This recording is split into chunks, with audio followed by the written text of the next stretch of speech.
क्या तुम जानते हो कि एक पौधा अपना खाना खुद बनाता है लेकिन एक इंसान नहीं बना सकता? क्यों? इसका जवाब है आज की इस वीडियो में। और अगर तुम क्लास 10 की स्टूडेंट हो तो ये टॉपिक तुम्हारे बोर्ड एग्जाम में जरूर आएगा। तो क्या हाल है दोस्तों, मैं हूं गगन और आज हम पढ़ेंगे लाइफ प्रोसेस का पहला और सबसे इम्पोर्टेंट टॉपिक जिसका नाम है न्यूट्रिशन, हाँ हिंदी में पोषण। इस वीडियो के बाद तुम्हें पूरी समझ आ जाएगा, ठीक है, कि न्यूट्रिशन क्या होता है, ये कितने प्रकार के होते हैं, फोटोसिंथेसिस क्या होता है, डाइजेशन कैसे काम करता है, वे सभी क्रियाएं जो जीवित रहने के लिए अनिवार्य हैं, मतलब वे सारी क्रियाएं जो जीवित रहने के लिए ज़रूरी हैं उसको हम लोग लाइफ प्रोसेस कहते हैं। और अगर ये रुक जाएं तो जीव मर जाएगा। जैसे अगर हम सांस रोकेंगे तो कुछ मिनट में मौत हो जाएगा हमारा। इसका मतलब सांस लेना बहुत ज़रूरी है, तो उसको हम लोग लाइफ प्रोसेस, जैव प्रक्रम या जीवन प्रक्रिया बोल सकते हैं। एग्जाम्पल के लिए पोषण, श्वसन, परिवहन, उत्सर्जन और वृद्धि, ठीक है। जैसे फॉर एग्जाम्पल देख लीजिए आप, एक मोबाइल को अगर हम चार्जिंग नहीं करेंगे, ठीक है, अगर मोबाइल को चार्जिंग चाहिए, क्यों? क्योंकि अगर चार्ज नहीं करेंगे तो वो बंद हो जाएगा। तो उसी तरह हमें खाना चाहिए, सांस चाहिए, पानी चाहिए, ठीक है, नहीं तो हमारा क्या हो जाएगा, शरीर भी बंद हो जाएगा और हमारा मृत्यु हो जाएगा, ठीक है। तो इसी को हम लोग बोलते हैं लाइफ प्रोसेस, हिंदी में इसको जैव प्रक्रम बोलते हैं। तो अब हम समझेंगे पोषण क्या है, ठीक है। सबसे पहले हम समझ लेते हैं कि पोषण क्या है। पोषण वह प्रक्रिया है जिसमें जीवित, है ना, जिसमें प्राणी जो है वो क्या करता है, भोजन प्राप्त करके उससे ऊर्जा प्राप्त करता है जिससे वो अपना वृद्धि और मरम्मत के लिए उपयोग करता है, ठीक है। पोषण जो होता है वो दो प्रकार का होता है, या फिर आपको सरल भाषा में समझना है तो जो भी हम खाते हैं वे हमारे शरीर को क्या करते हैं, ऊर्जा देते हैं और हमारी कोशिकाओं को ठीक करते हैं जिससे हम बढ़ते हैं। इसी को हम लोग क्या बोलते हैं, पोषण। पोषण जो, अब बात करते हैं पोषण के प्रकारों की। तो पोषण जो होता है वो मुख्यतः दो प्रकार का होता है, एक होता है स्वपोषण और एक होता है परपोषण। स्वपोषण को हम लोग बोलते हैं ऑटोट्रॉपिक न्यूट्रिशन और परपोषण को बोलते हैं हेटरोट्रॉपिक न्यूट्रिशन। इसे हम विस्तार से समझते हैं, ठीक है, इन्हें हम विस्तार से समझते हैं कि आखिर स्वपोषण किसको कहते हैं, ठीक है। देखिए, स्वपोषण बोलते हैं जो जीव अपना खाना खुद से बनाता है उसको हम लोग बोलते हैं स्वपोषी, ठीक है। जैसे पौधा है, शैवाल है। अभी खाना कैसे बनाता है हम लोग वो समझ लेते हैं। इसके लिए हम लोग को प्रकाश संश्लेषण समझना पड़ेगा। तो प्रकाश संश्लेषण किसको कहते हैं? वह प्रक्रिया जिसमें पौधा अपना भोजन तैयार करता है उसको हम लोग प्रकाश संश्लेषण कहते हैं। अब जिस तरह से हम लोग खाना बनाते हैं, जिस तरह से हम लोग भोजन बनाते हैं, तो हम लोग को मसाला का जरूरत होता है ना। तो पौधा के लिए भी भोजन बनाने के लिए कुछ मसाला का जरूरत होता है। दोस्तों मजाक कर रहा हूँ, मसाला नहीं, मतलब जरूरत होता है। जैसे सूर्य प्रकाश, ठीक है, कार्बन डाइऑक्साइड, ठीक है, पानी, ये सब जरूरी है, ठीक है। ये सब मसाला के रूप में पौधा इस्तेमाल करता है। अच्छा, एक सवाल बताइए आप लोग कि पौधा का पत्ता जो है वो हरा क्यों होता है? चलिए मैं ही बता देता हूँ। पौधा का पत्ता हरा होता है क्योंकि उसमें एक पिगमेंट होता है, एक है ना, पिगमेंट होता है, इसको नाम है क्लोरोफिल। क्या नाम है? क्लोरोफिल, ठीक है। चलिए, और ये जो प्रकाश संश्लेषण है, ठीक है, इसको हम लोग एक समीकरण से दर्शाते हैं, इक्वेशन से। और ये इक्वेशन एकदम याद कर लो क्योंकि ये एग्जाम में जरूर देता ही देता है, ठीक है। जैसे 6CO2 plus 6H2O plus Surya Prakash और इसके साथ क्या देना होगा हमको, क्लोरोफिल, ठीक है। तो उसके बाद क्या बन जाएगा, पौधा अपना खाना बना के तैयार कर लेगी। पौधा जो खाना बनाएगी इसको हम लोग क्या बोलेंगे, ग्लूकोज। और ग्लूकोज का फॉर्मूला क्या होता है, इसके पिछले वाले केमिस्ट्री वाले वीडियो में मैंने आपको बताया था, C6H12O6। और इसके साथ हमको क्या मिल जाएगा, ऑक्सीजन। और इसी ऑक्सीजन का इस्तेमाल हम लोग कर लेंगे। तो ये फॉर्मूला आपको एकदम याद रखना है, ठीक है। एग्जाम में सवाल आ जाता है कभी कभी, ठीक है, कि प्रकाश संश्लेषण के लिए कच्ची सामग्री जो है वो क्या क्या है। तो हम लोग बोल सकते हैं सबसे पहला चीज़ तो सूर्य प्रकाश, भाई मैंडेटरी है, सूर्य प्रकाश होना चाहिए। क्योंकि सूर्य प्रकाश होगा तो इसको क्या करेगा, सूर्य क्लोरोफिल जो इसको क्या पकड़ेगा और केमिकल एनर्जी में बदल देगा। पानी क्या करेगा, पानी जो है जड़ से पौधा को मिल जाएगा। CO2 जो है स्टोमाटा से मिलेगा और क्लोरोफिल तो रहता ही पत्ता में, ठीक है। अब ये जो वर्ड आ गया स्टोमाटा, स्टोमाटा किसको कहते हैं, अब हम लोग को स्टोमाटा समझना है, ठीक है। चलिए, स्टोमाटा आप लोग देखे होंगे ऐसा, ठीक है, ऐसे नॉर्मली आंख से नहीं दिखता है, लेकिन पत्ता को आप जब माइक्रोस्कोप के अंदर देखिएगा तो आपको पत्ता में छोटा छोटा छेद दिखाई देगा, जिसको हम लोग स्टोमाटा बोलते हैं। और ये जो स्टोमाटा होता है ये गैसों का आदान प्रदान करता है। मतलब पौधा जो कार्बन डाइऑक्साइड लेता है और ऑक्सीजन देता है, ये सब, ठीक है, स्टोमाटा के द्वारा ही होता है, ठीक है। और स्टोमाटा जो है इसमें कुछ कोशिका होती है जिसको हम लोग द्वार कोशिका बोलते हैं। जैसे आपका एक घर है तो घर के अंदर और बाहर जाने के लिए होता है ना गेट, उसी तरह से यहाँ गेट होता है। इसका गेट को हम लोग बोलते हैं गार्ड सेल। क्या बोलते हैं, गार्ड सेल। और ये गार्ड सेल क्या करता है, पानी का मात्रा को कंट्रोल करता है। पौधा में अगर पानी का मात्रा सही रहेगा तो ये स्टोमाटा खुला हो रहेगा, और अगर पौधा में पानी का मात्रा कम हो जाएगा तो स्टोमाटा बंद। और अगर स्टोमाटा बंद हो जाएगा तो गैसों का आदान प्रदान बंद, तो पौधा क्या हो जाएगा, मर जाएगा, ठीक है। एक बात और याद रखना है कि दिन में पौधा CO2 अंदर लेती है और ऑक्सीजन बाहर देती है, और रात में जो है वो स्टोमाटा बंद रहता है। रात में स्टोमाटा बंद रहता है, ये आपको याद रखना है, ठीक है। अब आते हैं परपोषण पर, कि परपोषण किसको कहते हैं। जीव अपना भोजन खुद नहीं बनाता है, वो दूसरों जीवों से भोजन लेता है, ठीक है। इसी को हम लोग बोलते हैं परपोषण। क्या बोलते हैं, परपोषण। और परपोषण जो है ये 3 प्रकार के होते हैं। सबसे पहला होता है प्राणी संपोषी या प्राणी संपोषण, दूसरा होता है मृतजीवी पोषण और तीसरा होता है परजीवी पोषण। तो बारी बारी से हम लोग समझ लेते हैं कि ये क्या होता है। देखिए सबसे पहले हम लोग को समझना होगा प्राणी संपोषण क्या होता है।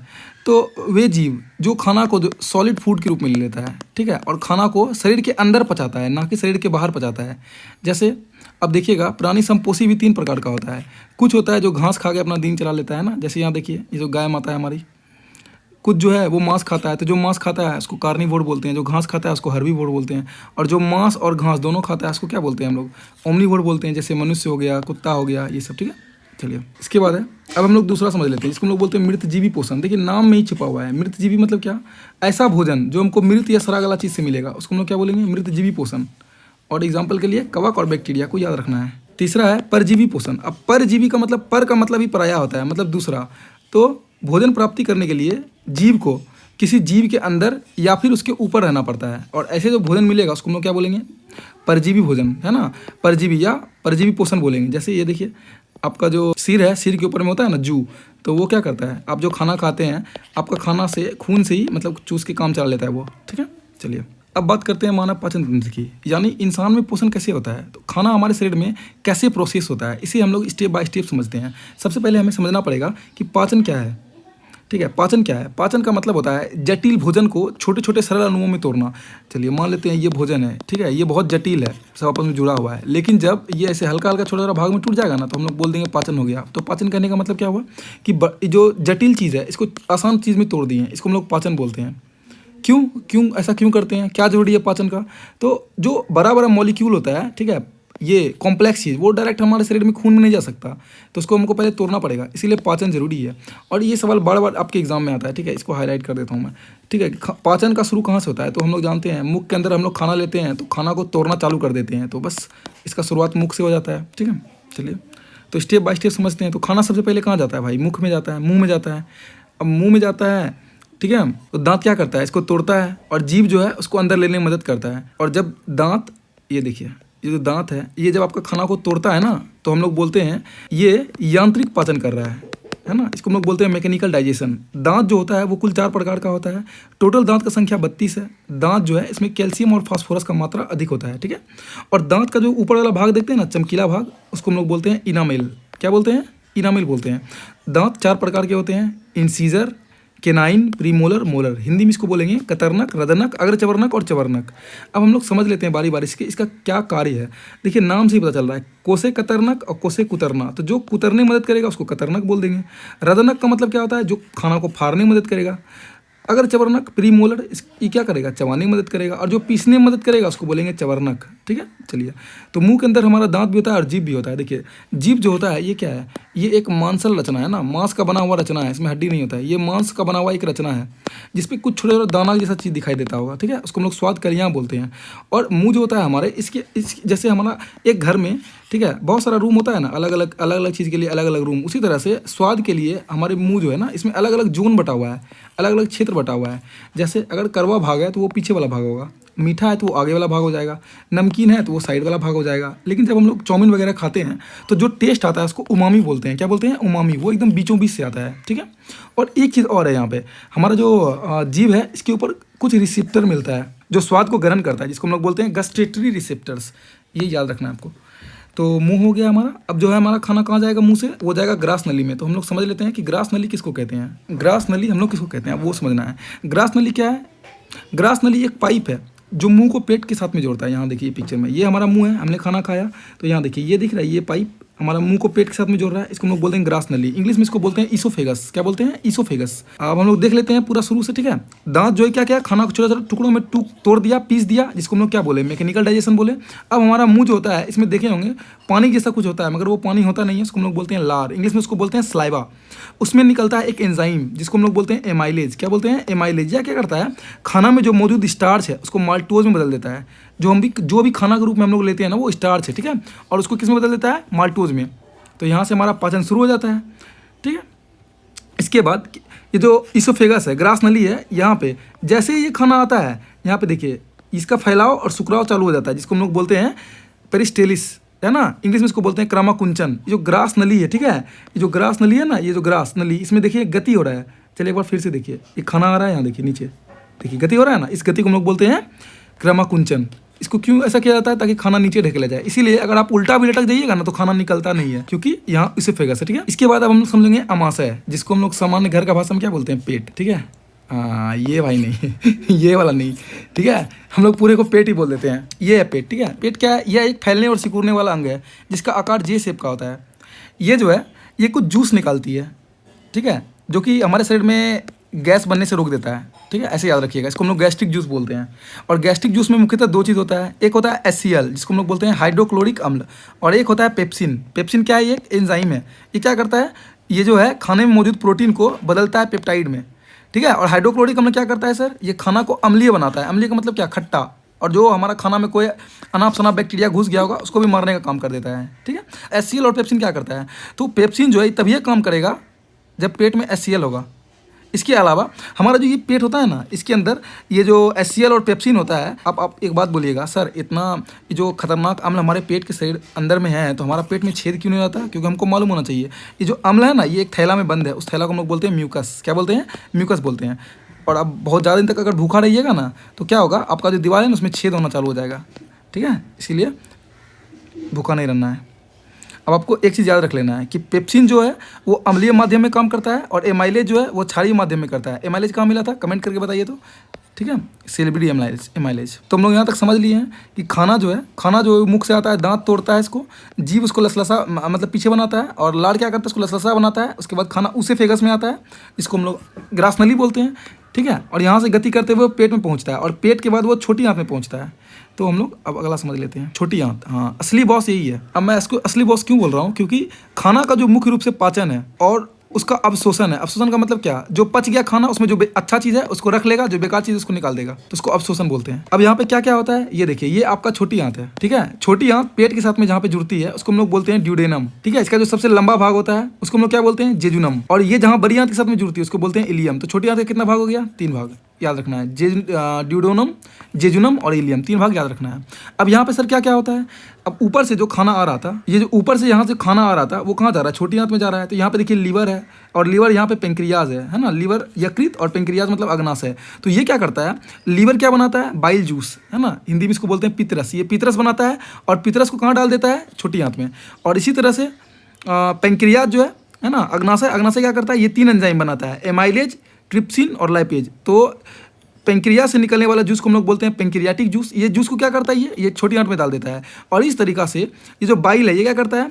पितरस जो है, पितरस क्या करता है? हमारा जो फैट का बूंद आता है, ठीक है, मतलब वो जो खाना में तेल वेल आ जाता है ना, ठीक है, उसको तोड़ने का काम कर देता है ये बाइल। और इसके अलावा एमाइलेज क्या करता है? स्टार्च को तोड़ता है, ट्रिप्सिन प्रोटीन को तोड़ता है, और लाइपेज फैट को तोड़ता है। और तोड़ के ये कार्बोहाइड्रेट को, मतलब यही एमाइलेज को बदल देता है ग्लूकोज में, प्रोटीन को बदल देता है एमिनो एसिड में, और फैट को बदल देता है एसिड और फैटी एसिड और ग्लिसरॉल में। आपको एग्जाम में एक सवाल बार बार देखने के लिए मिलेगा कि बाइल एक एंजाइम है, तो आप बोलिएगा नहीं, बिल्कुल नहीं, बाइल एक एंजाइम नहीं है। ठीक है, अब हम लोग यहाँ तक समझ लिए हैं, ठीक है, कि खाना छोटी आंत तक आ गया है। अब हम लोग समझ लेते हैं कि इसके आगे क्या होता है छोटी आंत में। ठीक है, देखिए यहाँ पे विली होता है। जो छोटी आंत होता है इसमें ऐसा हाथ के जैसा, उंगली जैसा स्ट्रक्चर होता है, इसको विली बोलते हैं। ये क्या करता है? खाना से जो भी चीज़ अवशोषित होता है, जो भी चीज़ सोखाता है ना, उसको ये सोख लेता है। और इसके अलावा ये क्या करता है?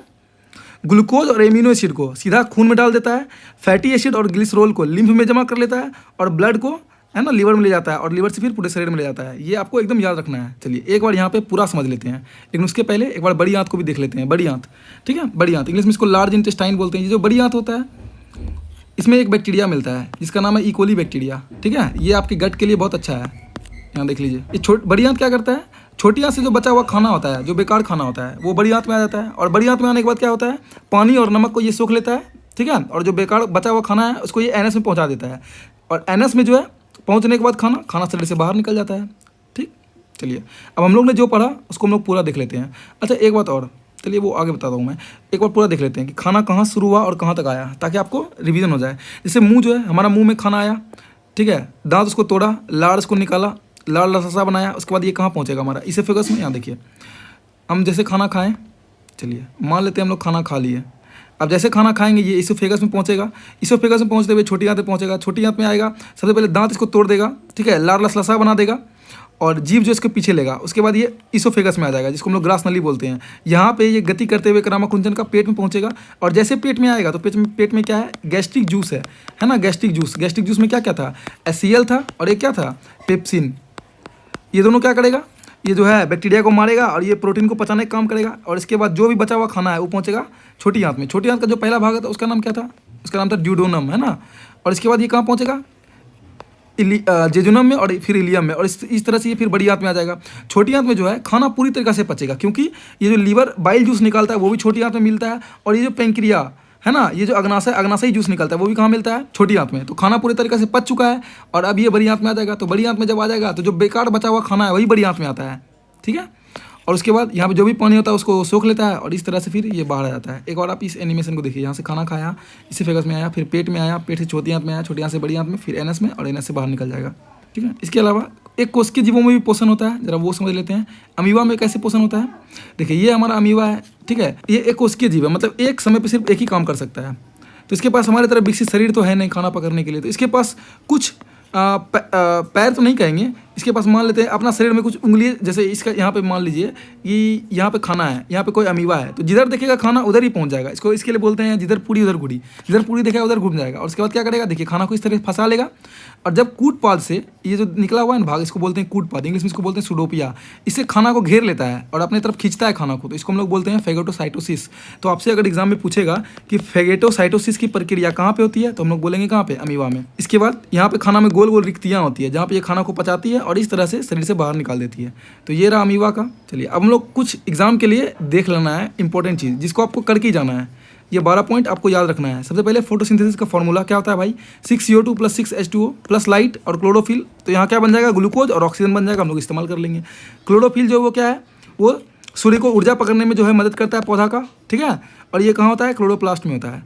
इसके अलावा स्टोमाटा क्या करता है, कार्बन डाइऑक्साइड लेता है, ऑक्सीजन छोड़ता है, और रात में क्या होता है, बंद हो जाता है।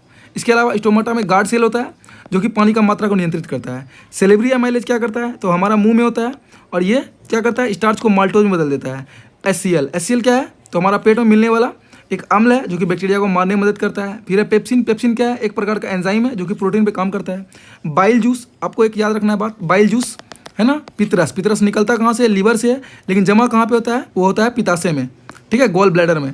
फिर इसके बाद लाइपेज क्या करता है, तो पेंक्रियाज से फैट में फैटी एसिड और ग्लिसरॉल में बदल देता है, ठीक है। इसी तरह ट्रिप्सिन का वर्क है, विली का वर्क है, ये देख लेंगे आपको। और इसके अलावा यहाँ पे विली को एंजाइम नहीं करना है, ये फैट इमल्सिफायर है।